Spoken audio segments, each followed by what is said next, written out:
And so the courier who had cheated death in the cemetery outside Good Springs cheated death once again, and the Mojave wasteland was forever changed.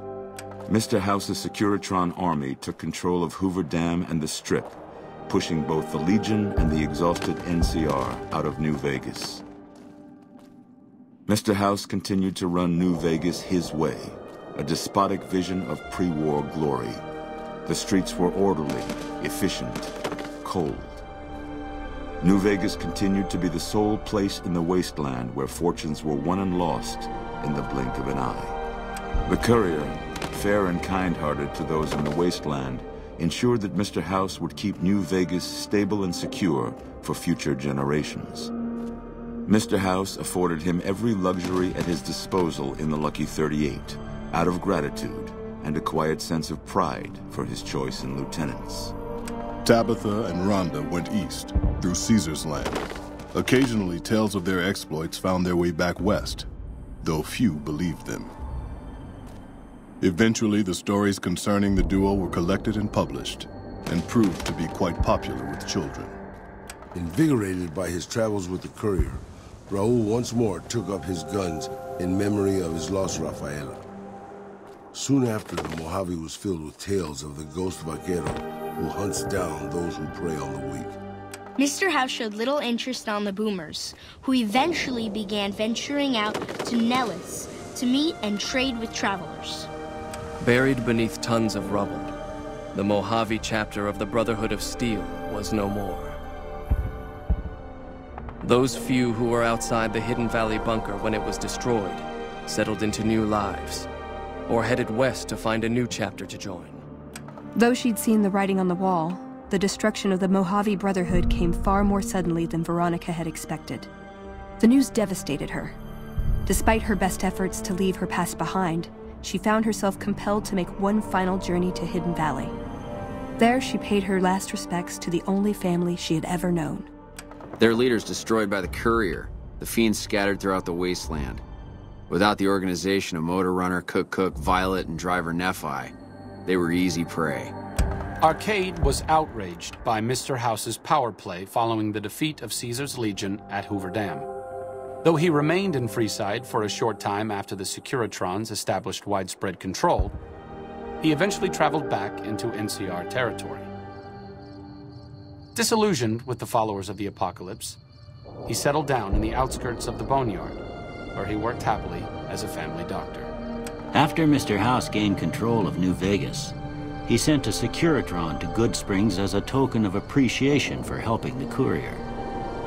Victor was a mixed blessing, however, as he continually monitored the town for Mr. House. In the years following the destruction of Cassidy caravans, NCR used evidence of the plot to blackmail the Crimson Caravan and the Van Graffs. NCR enacted strict trade laws with little resistance, strengthening their supply lines and their position in the Mojave. Cass lived to see Hoover Dam in its old world glory, humming with power the likes of which the Mojave had never seen. Vegas burned brighter than ever. Securitrons filled the streets, and Cass's heart skipped, just a little. Her last words were to the dam and to herself. We were going full speed ahead, but facing backwards the whole time. It took more time than anticipated for a cure for the Nightkin schizophrenia to be found, but in the end, it was beneficial to Jacobstown. The presence of the Nightkin leader, Keen, persuaded Nightkin from across the wasteland to make the journey to the town. Jacobstown prospered, becoming known as a fair, if somewhat intimidating, place for a trader to do business. Lily continued to take her medicine at half doses, and although she remembered her grandchildren, her mind remained muddled and confused. Eventually, she parted ways with the courier and traveled west, seeking the remnants of her past. Flush with his victory, Mr. House sent Securitrons into Freeside, thinking to increase his control over the area.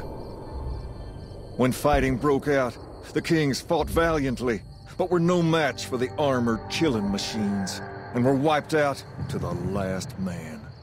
With the transplant of Lupa's brain, Rex gained all of the donor's experiences traveling with the Legion. These melded well with his own memories of the Legion, and his new mind quickly adjusted to the myriad memories. Shaped up by the Courier's advice, the Misfits distinguished themselves during the Legion's attack on Camp Golf. Mags was finally promoted to sergeant, and the rest of the Misfits received an official commendation. They continued to serve with distinction for many years. Though Novak was a low-priority target for the Legion, many of Novak's citizens died in its defense. In the weeks that followed, several bright followers returned to Novak to help restore its defenses, allowing it to remain independent of NCR. After Hoover Dam, the leaderless powder gangers at the correctional facility vanished into the wastes, leaving the prison empty. The correctional facility became another abandoned ruin in the wasteland, its carcass occasionally picked over by enterprising prospectors. Armed with a wide array of improvised explosives and stolen weapons, the Vault 19 powder gang tormented the Mojave wasteland for years. Citizens of the NCR were favorite targets, and they always suffered the worst fates. After Hoover Dam, Sheriff Myers runs Prim with his own style of frontier justice. He deals with most folks fairly, but now and then someone winds up dead with little to no evidence against them.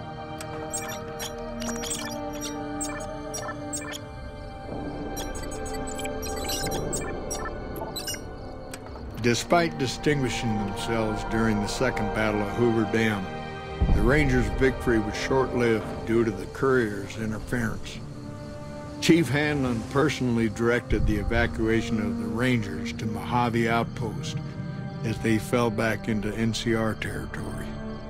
Bitter over the waste of life in the Mojave, Hanlon stepped down from his post.